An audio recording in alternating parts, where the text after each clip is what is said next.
Hello friends, welcome to रिती study hub. तो आज का हमारा टॉपिक है कि कैसे हमने डेटा को सर्च करना है असेस के डेटाबेस में से with the help of O L E D B connection. एक क्लास है in A S P dot net और उसके साथ में सी शार्प को यूज़ करेंगे। तो मेरे पास ये एक एग्ज़ाम्पल पहले ही बनी हुई है। पहले मैं आपको इसकी वर्किंग समझा दूंगा, उसके बाद मैं बताऊंगा कि ये वाला जो आपने प्रोजेक्ट है या ये वाली जो एग्ज़ाम्पल है आपने कैसे जो है खुद डेवलप करनी है। तो मेरे पास ये ऑलरेडी एक रनिंग प्रोजेक्ट है, रनिंग पेज है, वेब पेज है। तो इसमें कोई डेटा सर्च करके देख लेते हैं। तो मैं यहाँ पे कोई कस्टमर आईडी फिल करता हूँ 114। तो जैसे ही सर्च के ऊपर मैं क्लिक करूँगा तो ये जो कोडिंग है सर्च बटन के ऊपर मैंने की हुई है वो डेटाबेस में से डेटा को सर्च करेगी अकॉर्डिंग टू कस्टमर आईडी। और ये देखिए record with customer ID 114 found, और उसके रिलेटेड जितना भी डेटा होगा वो सारा मेरा अदर टेक्स्ट बॉक्सेस में फिल हो जाएगा। तो ये हमने आज का प्रोजेक्ट डेवलप करना है। तो काफ़ी जब भी आप कॉलेज या स्कूल के लिए अपने सॉफ्टवेयर प्रोजेक्ट क्रिएट करते हैं तो इस ऑप्शन की काफ़ी ज़रूरत पड़ती है। तो इसलिए आज का प्रोजेक्ट हमारा काफ़ी इम्पोर्टेंट है। तो चलिए अपने प्रोजेक्ट को शुरू करते हैं।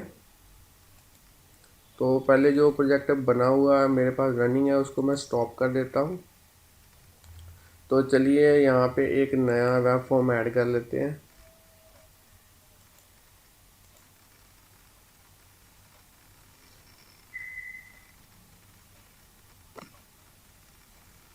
तो सबसे पहले वेब फॉर्म के ऊपर क्लिक करना है, फिर यहाँ पे वेब फॉर्म का नेम आप दे सकते हैं, कोई भी नेम असाइन कर सकते हैं। डॉट के बाद ASPX लगाना ज़रूर याद रखें, क्योंकि इससे ही उसको पता चलेगा कि ये वेब फॉर्म है। तो ऐड के ऊपर क्लिक कर देते हैं। तो सबसे पहले इसके डिज़ाइन व्यू के अंदर चलते हैं। तो टूल बॉक्स में से अब हमारे पास काफ़ी सारे कंट्रोल है। इन कंट्रोल में से मैं लेबल कंट्रोल को सबसे पहले यूज़ करूँगा। इसको डबल क्लिक करने से ये कंट्रोल जो है मेरे वेब फॉर्म के ऊपर प्लेस हो जाएगा। तो इस लेबल को मैं सिलेक्ट करूँगा और प्रॉपर्टीज़ में से इसकी टेक्स्ट प्रॉपर्टी जो है वो उसको मैं चेंज करने जा रहा हूँ। और यहाँ पे मैं लिखता हूँ हरिती स्टडी हब। तो ये जस्ट मेरे चैनल की प्रमोशन के लिए है, आप अपने अकॉर्डिंगली कोई भी टेक्स्ट यहाँ पे टाइप कर सकते हैं।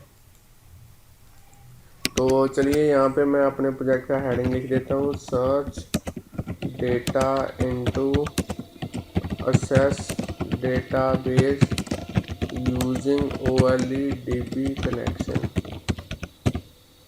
इन ASP.NET। तो टूल बॉक्स में से सबसे पहले मैं यहाँ पे पहले इसकी डिज़ाइनिंग कर लेते हैं। तो एक टेबल इंसर्ट करते हैं यहाँ पे, और इसकी रोज़ होगी 5 और कॉलम होंगे 2। तो चलिए इसको थोड़ा सा ड्रैग कर देता हूँ। ये जस्ट डिज़ाइन व्यू अच्छा बनाने के लिए मैंने टेबल यूज़ किया है। तो यहाँ पे सबसे पहले लिखता हूँ कस्टमर आईडी, फिर लिखता हूँ नेम, उसके बाद में मेरा था सिटी और फिर कॉन्टैक्ट, सिटी और कॉन्टैक्ट। और इस साइड की ओर मैं सबसे पहले ले लेते हैं हम एक टेक्स्ट बॉक्स। थोड़ा सा साइज का ठीक कर देते हैं, थोड़ा सा इधर कर देता हूँ। और यहाँ पे एक बटन यूज़ करता हूँ, सर्च बटन। तो बटन कंट्रोल यूज़ कर लेते हैं, और इसके ऊपर मैं प्रॉपर्टीज़ इसकी चेंज कर देता हूँ, सर्च टेक्स्ट प्रॉपर्टी इसकी चेंज कर देता हूँ। और यहाँ पे सर्च वाला जो मैसेज है वो शो करवाने के लिए मैं एक लेबल यूज़ करता हूँ, लेबल कंट्रोल। और अब क्या करना है, अब हमने इस कंट्रोल को कॉपी कर लेना है, यहाँ पे पेस्ट कर देंगे, यहाँ पे भी पेस्ट कर देंगे, यहाँ पे भी पेस्ट कर देंगे। तो चलिए यहाँ पे यहाँ पे सारे टेबल को सिलेक्ट करते हैं, और इसकी एक प्रॉपर्टी होती है बीजी कलर, उसमें मैं कोई भी कलर आप सिलेक्ट कर सकते हैं। तो मैं येलो कलर कर देता हूँ, और इसका जो बॉर्डर है यहाँ पे 1 कर देता हूँ। तो चलिए, जो मेरे प्रोजेक्ट की डिज़ाइनिंग है वो रेडी है। तो चलिए, इसको भी मैं अलाइन कर सकता हूँ, इधर से आप इसको राइट जस्टिफाई कर सकते हैं। तो अब कोडिंग करने से पहले मैं आपको दिखा दूँ कि कैसा डेटाबेस मैं यूज़ कर रहा हूँ। तो मेरे पास कस्टमर डेटाबेस है, एक मैंने असेस में डेटाबेस क्रिएट किया है। अगर आपको नहीं पता कि असेस में डेटाबेस कैसे क्रिएट करते हैं, तो मेरी एक वीडियो है, इससे पहले ही मैंने अपलोड की हुई है, retrieve data from assess database in ASP.NET। तो उस वीडियो का मैं आई बटन में लिंक दे दूंगा ऊपर, और यहाँ से आप क्लिक करके या फिर आप मेरे चैनल के ऊपर सर्च करके भी वो वीडियो को देख सकते हैं। तो ये मेरा डेटाबेस, कस्टमर डेटाबेस जो मैंने असेस में क्रिएट किया है। तो कस्टमर डिटेल जो है वो टेबल का नेम है। तो इसका डिज़ाइन एक बार आपको दिखा देता हूँ मैं। तो 4 कॉलम मैंने यूज़ किए हैं, customer ID, customer name, city, contact, और ये मेरा प्राइमरी की मैंने ऐसे सेट किया हुआ है इसको। तो जो डेटा मैंने ऑलरेडी एंटर कर रखा है इस टेबल के अंदर, वो भी आपको दिखा देता हूँ। तो ये सारा डेटा मेरे पास ऑलरेडी एंटर्ड है असेस के डेटाबेस के अंदर। तो ऐसा ही डेटाबेस आप भी क्रिएट कर सकते हैं, बड़ा ही इजी है क्रिएट करना। तो चलिए, इसको क्लोज़ कर देता हूँ। और डेटाबेस क्रिएट करने के बाद आपने क्या करना है, इस जो फोल्डर है इसके अंदर उस डेटाबेस को ब्राउज़ करके और उसको ऐड कर देना है ऐप डेटा में। तो यहाँ से आप कहीं जहाँ भी आपका डेटाबेस पड़ा हुआ है उसको सिलेक्ट करके आप यहाँ पे ऐड कर सकते हैं। तो मैंने पहले ही ऐड किया हुआ है ये वाला कस्टमर डेटाबेस, जो असेस की फाइल है वो ऐप अंडरस्कोर डेटा फोल्डर के अंदर। तो चलिए, अब कोडिंग की तरफ चलते हैं। तो सबसे पहले सर्च बटन के ऊपर डबल क्लिक करते हैं। तो यहाँ पे हमने इसके एक बटन इवेंट के ऊपर कोडिंग करनी है। कोडिंग करने से पहले आपको सबसे इम्पोर्टेंट जो बात याद रखनी है वो है सिस्टम डॉट डेटा, एक नेम स्पेस है उसको यूज़ करना है, और उसके बाद में system dot data dot I data dot OLEDB इसको यूज़ करना है। तो ये काफ़ी दोनों इम्पॉर्टेंट है। उसके बाद में हमने इस क्लास जो है वेब फॉर्म 1 की क्लास है, इसके अंदर हमने ऑब्जेक्ट्स डिक्लेयर करने हैं, क्लासेस के ऑब्जेक्ट्स डिक्लेयर करने हैं। तो मेरे पास ऑलरेडी कोडिंग की हुई है मैंने। तो ये कोडिंग आपको मैं वीडियो की डिस्क्रिप्शन में भी दे दूँगा, वहाँ से आप इसको कॉपी कर सकते हैं।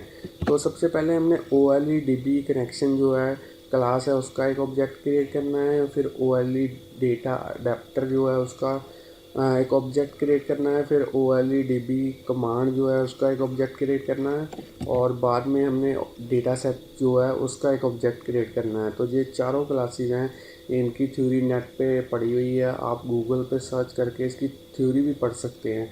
ये कनेक्शन क्रिएट करने के लिए है, डेटा अडेप्टर DS को फिल करने के लिए है, DB कमांड जो है SQL की जैसी क्वेरी होती हैं, जैसे select star from table name, तो ऐसी क्वेरीज पास करने के लिए है। तो चलिए, अब इस बटन क्लिक के अंदर कोडिंग कर लेते हैं। तो कोडिंग भी मैंने ऑलरेडी कर रखी है।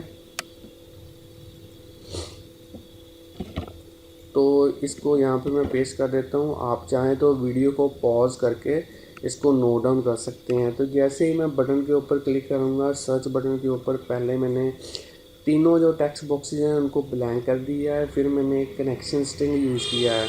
तो ये लाइन काफ़ी इंपॉर्टेंट है, एक प्रोवाइडर यूज़ करना है, एक आपने डेटा सोर्स के थ्रू उस फाइल का पाथ देना है। तो पाथ मैंने वर्चुअल दिया है कि जहाँ पे भी आपका प्रोजेक्ट होगा वो अपने आप कैप्चर कर लेगा उसका पाथ, और उसके बाद में ये फ़ोल्डर सर्च करेगा, उसके अंदर ये वाला जो डेटाबेस की फ़ाइल है इसको कलेक्ट कर लेगा। तो उसके लिए मैंने server dot map path use किया है।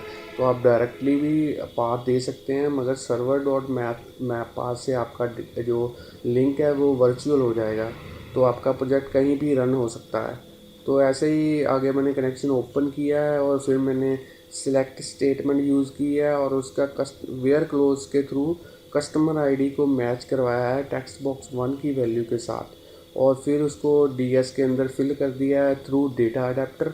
और फिर मैंने चेक किया है कि क्या मेरे पास जो रोज़ हैं रिट्रीव हुई हैं इस कस्टमर आईडी की जो मैच हुआ है टेक्स्ट बॉक्स 1 के साथ, वो क्या 1 से ज़्यादा है रोज़।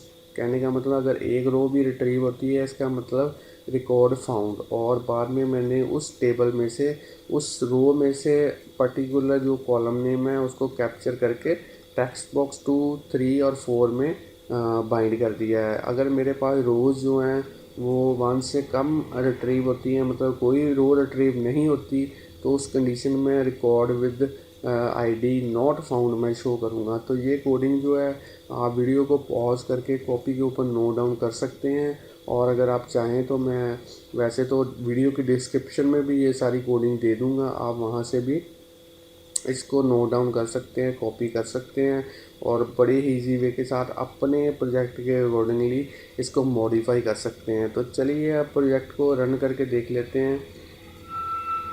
इसको मैं रन कर लेता हूँ।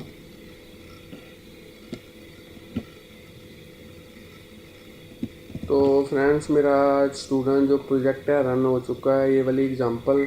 और यहाँ पे एक रोल नंबर सर्च करके देख लेते हैं 114। तो जैसे ही मैं सर्च के ऊपर क्लिक करूँगा, ये देखिए डेटा जो है मेरे पास रिट्रीव हो चुका है। एक रो और सर्च करके देख लेता हूँ जिसका रिकॉर्ड डेटाबेस में नहीं है, क्या उसके रिगार्डिंग क्या कहता है ये। तो ये देखिए मेरे पास 120 नोट फाउंड आ चुका है। एक रो और सर्च करके देख लेते हैं 112। तो उसके रिगार्डिंग भी जो मेरा डेटा है वो आ चुका है। तो ऐसे आप बड़े ही इजी वे के साथ जो है वो ये वाला जो एग्ज़ाम्पल है कि डेटा सर्च कैसे करना है असेस के डेटाबेस में OLEDB कनेक्शन यूज़ करके, तो वो आप ASP.NET और C# में बड़े ही इजी वे के साथ जो है क्रिएट कर सकते हैं। तो फ्रेंड्स, अगर आपको हमारा जो चैनल है वो अच्छा लगता है तो आप चैनल को सब्सक्राइब ज़रूर कीजिए, इस सर्कल के ऊपर क्लिक कीजिए और ये अदर वीडियोज़ लिंक मैंने दिए हुए हैं, इनको भी आप देख सकते हैं।